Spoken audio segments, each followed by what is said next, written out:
Hello, everyone. How is it going? I have a quick question. Are you a film photographer who became hopelessly addicted to the experience of using film? Have you sold your house and cars only to buy something drastically more affordable than film, like the Nikon Z9? But then you go on and you miss the unique look that film gives your images? If that's you, then you might be in luck. Today's video, we're going to look at a plugin for Lightroom, Photoshop, Capture One, and Affinity Photo called Dehancer Film. Dehancer Film includes a whole bunch of authentic film simulations that are far more advanced than most anything I've seen on the market today. So let's take a look at how it works, including some strengths and weaknesses, and whether I think it's worth you spending your money on. After you install the plugin, it's really easy to get started using it. I'm going to show you the process of using this in Lightroom Classic, but of course it works on the other platforms in a similar way. In Lightroom Classic, I just select Edit in Dehancer, and it will load the plugin just like this. It's really clear in the way that the Dehancer works, and from all the documentation that's out there, that the team is very focused on how different film and digital is. I think in ways that most people don't consider. And it's reflected in the interface here, which is honestly very, very confusing at first. I had to really think back to my days in the darkroom to start to understand their approach on how Dehancer Pro gets in there and works with your images. The Source tab, for instance, gives us a quick way to edit the base photograph. You can do exposure compensation, temperature control, and a defringe if the photo needs it. It's a really basic way to edit your original image to prepare it for further editing in Dehancer Pro. Then we have what's called the Film Developer tab. This is the stage many photographers can use to manipulate their images beyond what they get in the camera, right? When developing film, this is where the type of developer and the temperature developer can change the contrast of the photo you already shot. And so we got a lot of tools that could replicate that here. Film compression is the tool to get our digital images to look even more like film. In negative film, it was kind of hard to blow out the highlights. So a lot of film images have softer, bright areas. And this tool lets us adjust white points and tonal range, among a couple other things.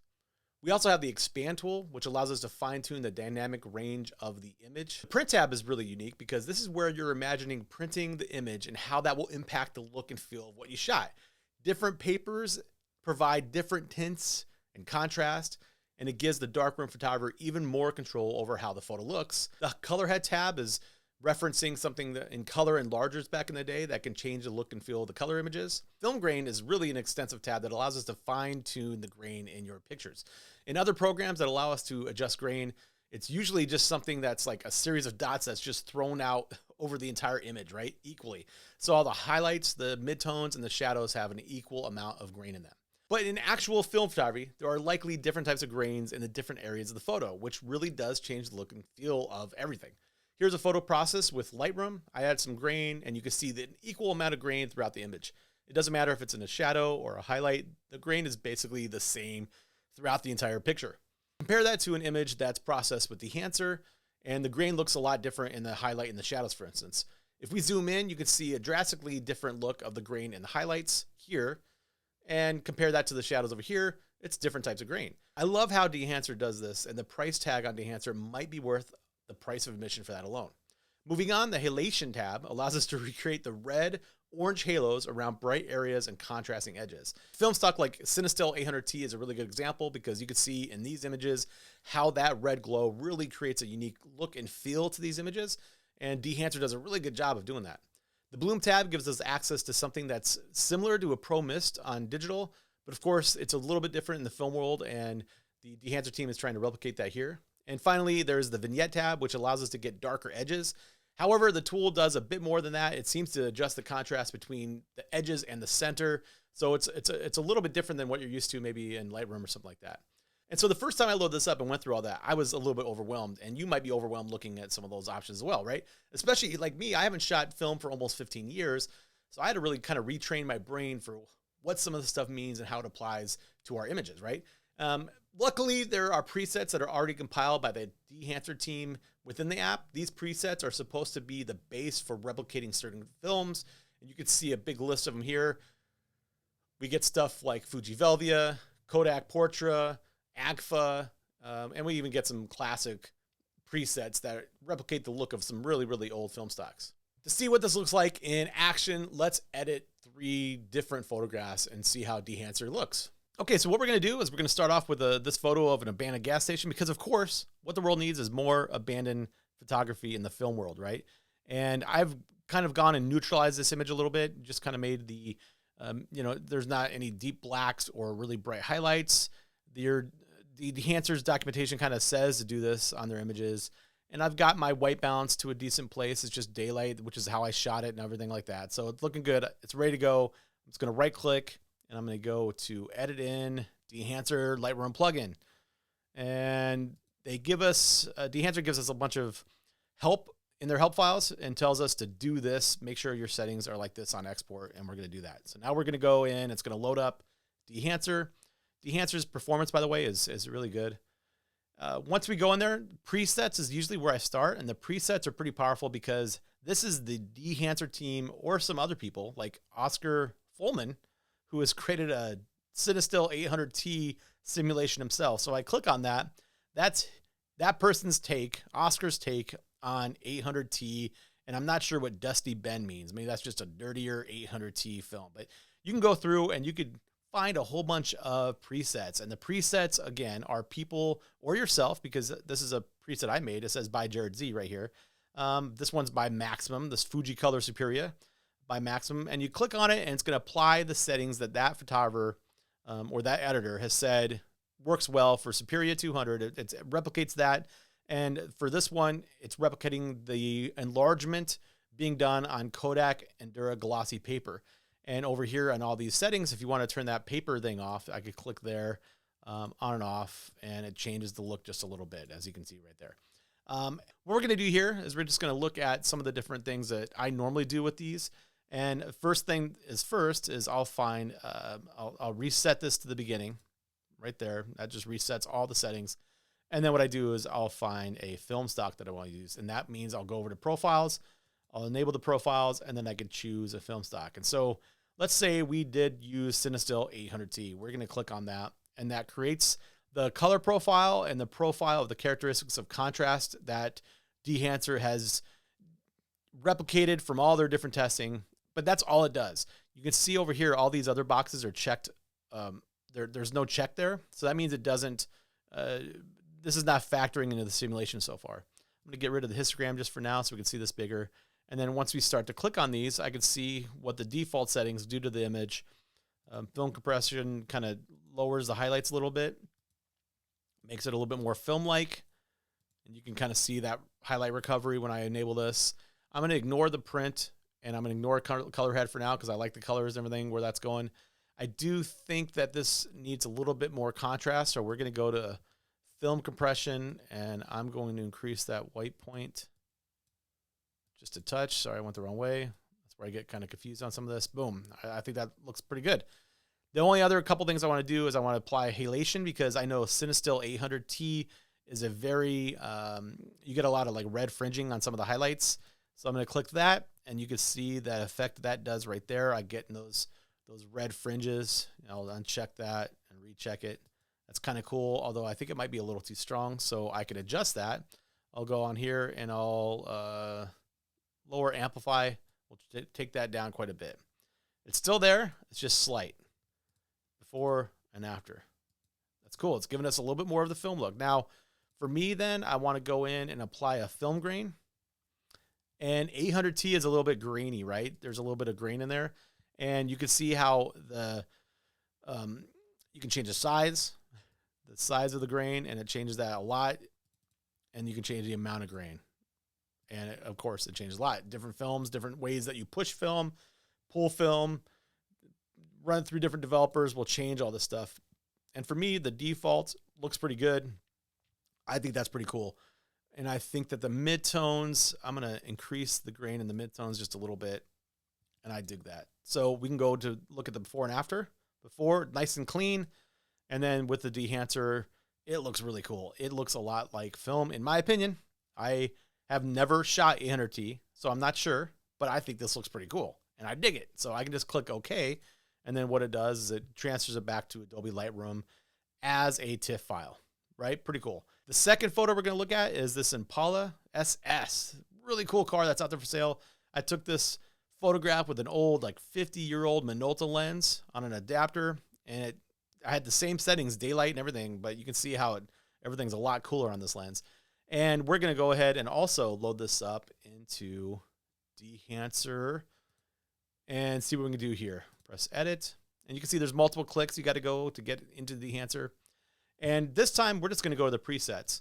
And I'm going to look for a Fujifilm preset because Fujifilms are generally a little bit like cooler, which matches this retro looking photograph quite a bit. And look at this airplane behind the car.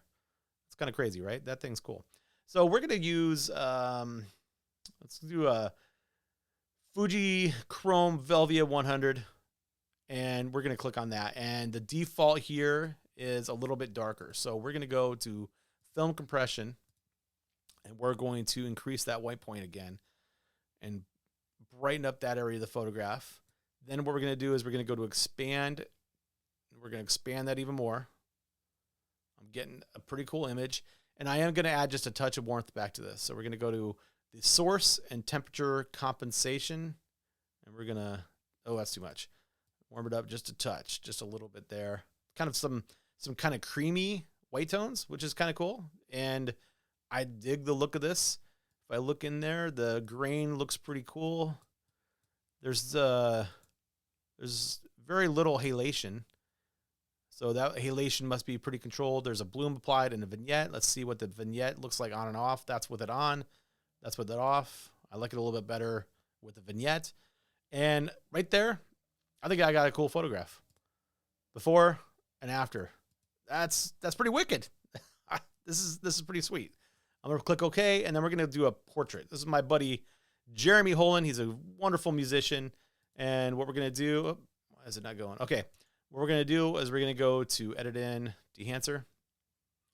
And then this time we're going to do Kodak Portrait. And there is a cool Kodak Portrait preset in here. If I go to Kodak, where's it at? Portrait 400 and Portrait 400. Portrait. Let's do 800.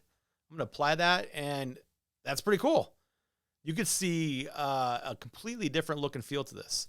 I don't think I need to do much more. You know, one of the things is halation adds that layer of red to the areas where there's black with highlights behind it, and it does that here. It does it maybe a little bit too much on the hands. So what I'm going to do is I'm going to go to halation, and I'm going to just lower the amplify a little bit, and that's a little bit more controlled. We can look at it before and after. That definitely has a good film look, doesn't it? Look at the grains different in the highlights and in the shadows. It's a different type of grain, a different look, and a different feel. Overall, I dig that quite a bit. I like the way the color works with the, the teals over here. The browns look good. That is pretty awesome. It does remind me. I used to shoot portrait, and this reminds me of portrait. My memory of portrait, at least, right? That's pretty cool. So that's the third image that we're working on. I think this is a pretty good sampling of images to show you some of the baseline abilities of Dehancer to do some cool stuff. We could go in on every single one of these settings and see what they do, but that's going to take a million years, and it's not going to be necessarily what you want to do with your photographs. So this is just a quick little look at what we're doing. After working on those three images, I think you could tell that I like Dehancer quite a bit, right? Overall, I think that Dehancer is very impressive. I think in the hands of someone who's really into film, right? Somebody who's a super film geek and they know all the terminology and they know what's going on, they're going to love the options that are available in Dehancer that are not available elsewhere, right? And for someone like me who loves the film look but never plans to shoot film ever again, and I do not plan to shoot film ever again, this is probably the closest I'll get to the real film look. So I really love this plugin, and I still don't think that I've completely unlocked its potential for my photography. Everything is not perfect though. One of the major downsides for Dehancer is the lack of any batch editing. I'm currently making a YouTube video about a trip I took to Kansas, and I'm using Dehancer to edit every image, and it's kind of painstaking. I have to load each image up individually, bring them into Dehancer, and it's just becoming a pain. It's taking a lot of time. I'd love to have a standalone app or a plugin that would allow me to use multiple images, right? I'd love to be able to take sets of images and process them. I just go through way too many images, and the current process is clunky and takes more time than I'd like. Another complaint, which is kind of a weird one, goes back to their help files and articles. By going through them, you could see that they are really, really committed to getting the film look right, and they are backing up what they are doing with a ton of research into the characteristics of film. But For newcomers and people who don't know all these intricacies and many of the technical aspects of the film world and how their methodology for figuring out how to replicate films, it's tough to sometimes follow what they are talking about in their own help files, right? Take this line. This is a pretty good line just to show you they're talking about their methodology on how they're producing some of the results. This is a quote. Practice shows that different methods of interpolation may produce significantly different. Oh my God. Practice shows that different methods of interpolation may produce significantly different profiles. A more or less acceptable result is usually obtained with affine transformations where all points between known points are shifted linearly. This approach avoids as much as possible all excessive 3D swirls and extreme bends, which could lead to false colors, posterization, even glitch effects. Okay, guys, I have no idea what they just said in there. I kind of zoned out, but it's really, really dense. It gives me confidence that they know what they're doing, but I also don't know what they're talking about sometimes. The last negative for me is probably the price. It's $200, right? And that's a little bit steep. It's a program that has to be used in conjunction with something else, so that increases the thought of the program being even more money. It's one of the reasons a standalone program would work so well. If they could allow us to do most of the basic edits of an image within Dehancer instead of having to go into Lightroom or Photoshop or Affinity Photo or whatever, and then export it to Dehancer, I'd love to be able to do it all mostly within one app. I understand that the really advanced Lightroom stuff you can't probably do, but I'd like to be able to do some of those basic edits. And then I think that the $200 price tag would be totally fine, especially when you apply, especially if they give us batch processing in there as well. I think that for film enthusiasts, they should take a deep look at Dehancer, right? It delivers the promise of providing a real film look to many images, and it gives us enough options to fine-tune these things to be exactly what you want. So if you're a film photographer that also shoots digital and you want to match your film to the digital files, I think Dehancer gives you enough options to at least get very, very close, right? So I would totally recommend you give it a shot. There's a free trial available, and I definitely think that it might be something that you dig, right?